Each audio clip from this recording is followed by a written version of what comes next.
Você está no Ciência e Fé, nós estamos falando aqui com o pastor Ricardo, bacharel em teologia, sobre o espírito de Jezabel e como esse espírito é essa potestade que quer destruir igreja.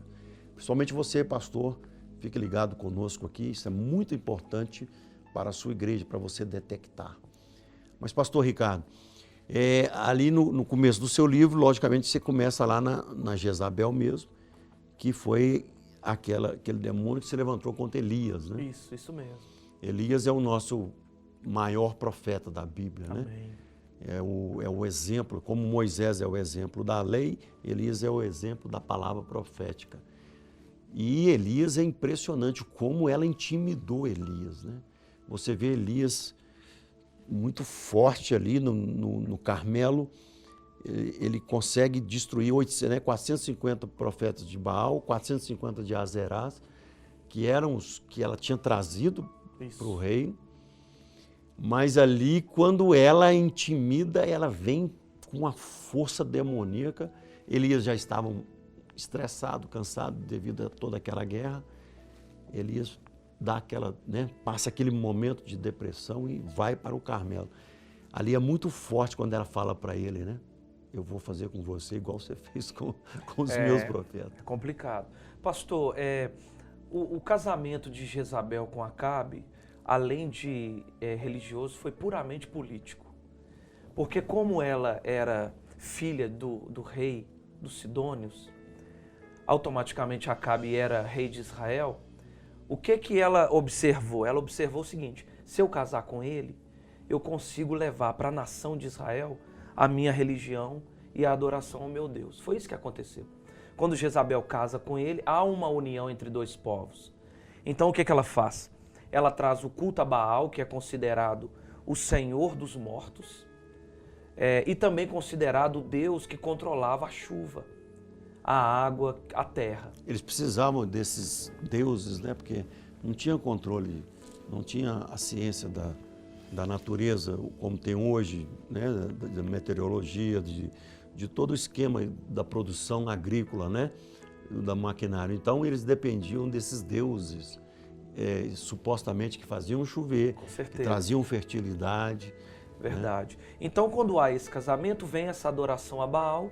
Jezabel constrói, então, um templo especialmente para Baal. Ela traz esses profetas que o senhor mesmo citou, 400 profetas que serviam no templo de Baal, 450 para Azerá. Quando ela faz isso, ela também traz o culto a Moloque. Moloque é aquela potestade, cabeça de vaca, de boi, corpo de humano, e constrói até então uma estátua que ficava sentada com os braços abertos, cuja barriga tinha um buraco, aonde era colocado azeite. Por debaixo dessa barriga queimava-se madeira constantemente, aquele azeite fervia. Isso é tão diabólico que quando esse culto era oferecido a Moloque, tinha uma escada para se alcançar o buraco na barriga dessa potestade. O sacerdote então vinha, pegava uma criança viva e aquele culto era regado a vinho, prostituição, lascívia, homossexualismo, lesbianismo, troca de casais. Era uma coisa perversa, promíscua. Então esse sacerdote vinha com a criança na mão, subindo as escadas. Quando ele jogava a criança no ventre de Moloque, os tambores tocavam para abafar o barulho dos gritos da criança. Isso é o que estava acontecendo. A criança era cozinhada dentro da barriga de uma... Viva, literalmente. Por isso que Deus fala que o povo de Israel estava sacrificando os seus próprios filhos a Moloque. E era geralmente um primogênito, né? Um primogênito. Então, quando Jezabel vem, ela traz essa adoração, essa promiscuidade, essa idolatria. Aí o que Deus faz? Deus levanta o profeta Elias e diz para ele o seguinte: profetiza porque vai ficar sem chover.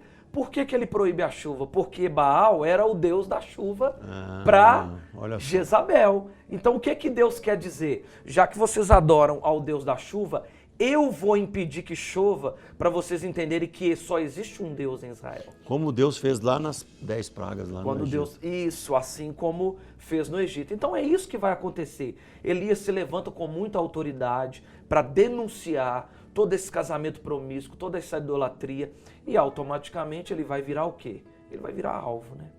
Vai virar alvo, ele vai se tornar um bode expiatório, ele vai ser perseguido. Agora, o senhor citou uma coisa interessante, que ela vira para ele e fala o seguinte: eu farei com você o mesmo tanto que você fez com os meus profetas.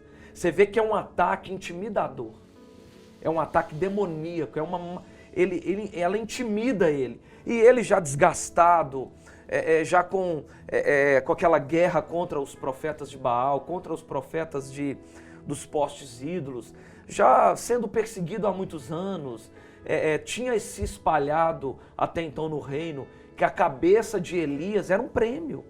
Acabe tinha espalhado que ele era o inimigo da nação, ele era o inimigo daquilo que Deus realmente queria fazer. A culpa de não chover era de Elias. Então ele é um profeta interessante perseguido. que ele foge para a terra natural de Jezabel, né?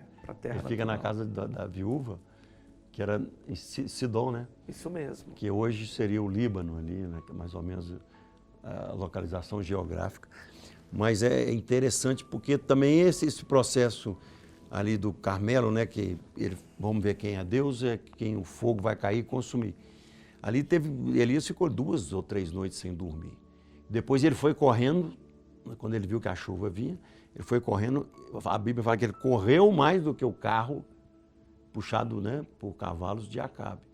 Então ali ele já estava cansado, e eu acho que ele teve uma decepção, porque ele pensou que Jezabel ia falar assim: não, realmente o Senhor é Deus. Também eu acho que porque Acabe assustou, né? Assustou. Acabe ele era um covardão, né? Covardão. Você vê que ele passa por um momento que ele teme a Deus, ele fala assim: não, Elias está certo, Deus dá até uma sobrevida para ele tem certo arrependimento, mas depois a mulher vem e domina ele. A Jezabel, ela domina os maridos. Jezabel, vamos entender, Jezabel é uma potestade, a serviço dessa potestade, milhares e milhares de espíritos imundos. Então, qual é o objetivo? O objetivo desse espírito imundo não é possuir, não é controlar o marido. Porque só existe uma Jezabel, isso é sério, hein? Só existe uma Jezabel, pastor, se existe um Acabe. Se não tem um Acabe, que é aquele marido que não assume o papel de marido, aquele marido que não é o sacerdote dentro de casa, aquele marido que não traz o culto a Deus dentro do lar, aquele marido que não é o líder, que não é o cabeça da esposa, ele está propício a abrir brecha para um espírito a serviço da potestade de Jezabel dentro do seu lar.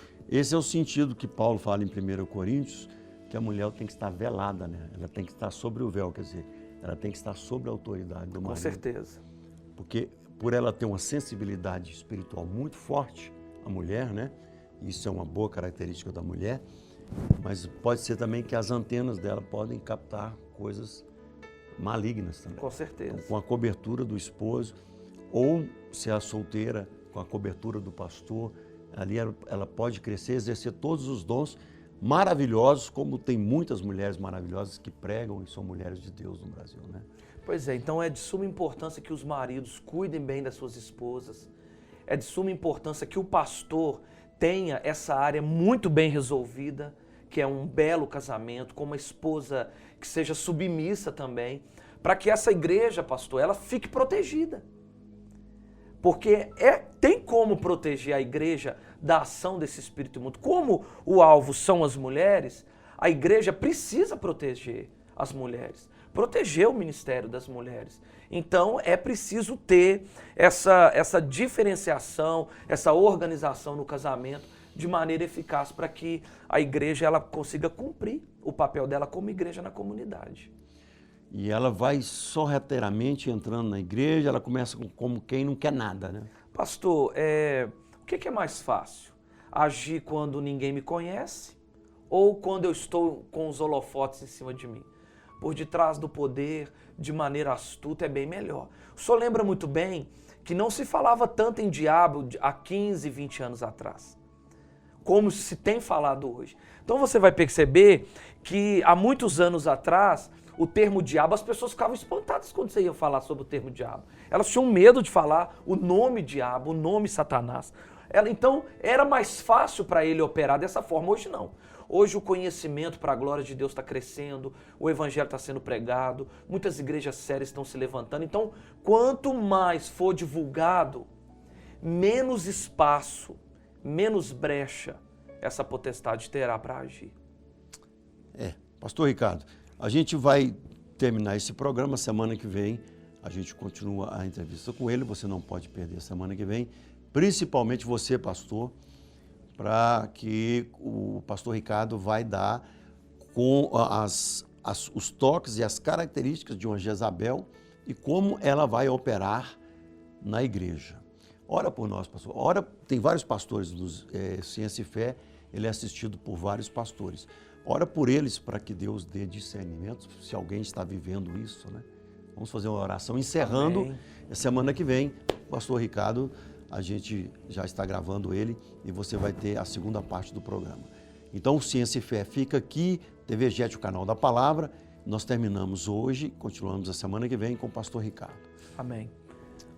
Pai, Amém. em nome de Jesus, eu quero agradecer ao Senhor por esta oportunidade, Obrigado, te pedir em nome de Jesus. Jesus, alcança todos os pastores que estão nos ouvindo agora. É verdade. Pai, se tem algum pastor que está sofrendo intimidação, manipulação, perseguição, eu quero que o Senhor conforte o seu coração e eu quero que ele entenda, Pai, no nome de Jesus, que ele é possível vencer essa potestade, expulsar essa potestade. Deus dá autoridade, dá discernimento para ele, dá graça para ele, dá autoridade para ele. Espírito Santo de Deus, agora em nome de Jesus, alcança esse pastor, alcança essa família, alcança esse lar, livra esse homem de todo mal, livra esse homem de cair, Pai, em nome de Jesus, nesse laço astuto. Desde já eu te peço, em o nome de Jesus eu te agradeço, em o nome de Jesus, amém. Amém. Que esse programa seja levado dentro da sua casa e você vai vencê-lo, a vencer esse espírito, em nome de Jesus. Termina aqui o Ciência e Fé.